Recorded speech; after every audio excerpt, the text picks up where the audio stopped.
For the first time, we have 4 generations coming together in the workforce. Your Gen Y employees are going to be the most challenging. They thrive on cooperation, and you need managers that know how to guide them to success. Your Gen Y employees need instructions on how to grow and communicate in the work environment. We can bridge the communication gap between the different generations. You can lead them to the leadership roles that they are capable of, and together, we can improve your future, your team of today, your leaders of tomorrow. My name is Jabez LeBret, and this is the Social Network Generation. He's an international speaker, author. He has a couple of cool books he might tell you about. But the cool thing I like about him is he is a Gen Yer, but he has the corporate experience to help us learn how to recruit, retain, and coach Gen Yers toward excellence in the industry. So if you would, give a warm FSI welcome to Jabez LeBret. Come on up, Jabez. Would it be all right if we have some fun today? Would it be all right with you guys if we just, I could, instead of talking at you for the whole hour, as much as I would love to do, I love hearing my own voice. I'm pretty sure you guys would probably enjoy if we had a little bit of an interactive experience today. Would that be all right? Too many to count. You know why? Because Gen Y is what? Oh, we get a trophy for everything, right? What did you had to earn your trophies, right? You did. You actually had to win something. Okay, and then you just were like, I don't even want to play. I'm going to sit back and just watch. And then the Gen Y is like, I showed up for the team, I get a trophy, right? Like, I came. Yeah, oh yeah. I've got a house full, a whole room that could be a shrine of trophies to myself. Now think about what that kind of does. We turn 18 and we're like, Wyoming. Why not? I've never been to Wyoming. Let's go. Come on, everybody, pack it up. There's got to be a couch somewhere. Text. Call them. Meet at Sonic. Awesome.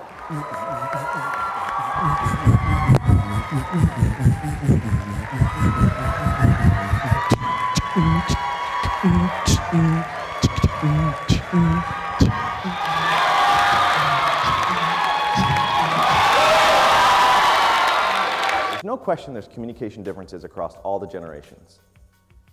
The issue is, you already know the boomers already have been hanging out with Gen Xers, right? They've already been hanging out with traditionalists. They've all already been in the workplace for years. So it's not that talking and learning how to communicate amongst those generations isn't important. But the reason that we need to focus on Gen Y is because they're the new generation. Not a better generation, or not that they need to be catered to, or that they're so special that, oh, we need to worry about Gen Ys. No, they're the new ones, the new kids on the block, and we just don't, it's not your fault. We don't have a framework yet for how to cultivate this generation into leaders. Oh yeah, no. I'm viewing the job you're offering me as your job, and I'm just gonna take it or not take it. I'm interviewing you at the job interview. You may think that you're interviewing me, but I'm actually trying to find out and size up if I like you, or if I even like this company that I might come work at. I'm not really sure about this. Can my friends come work here? Is it all right if my mom calls you to negotiate my contract? Because I really like to talk things over.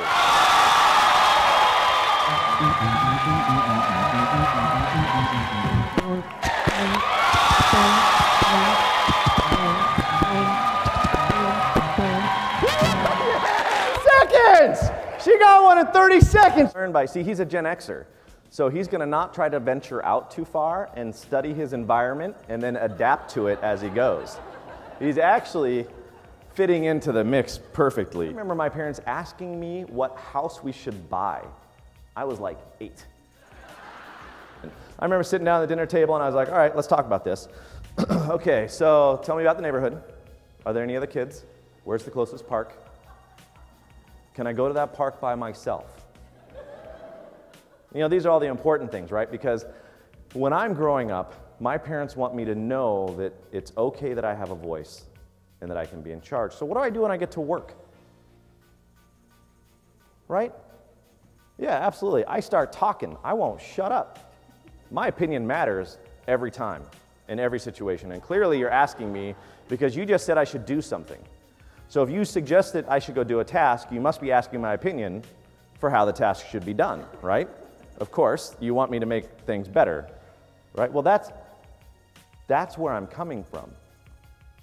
And I think a lot of times understanding where I'm coming from is going to be the key to understanding how to guide and move me in the right directions and how to drive me down the right paths so that I create the results that the company needs and the results that you need.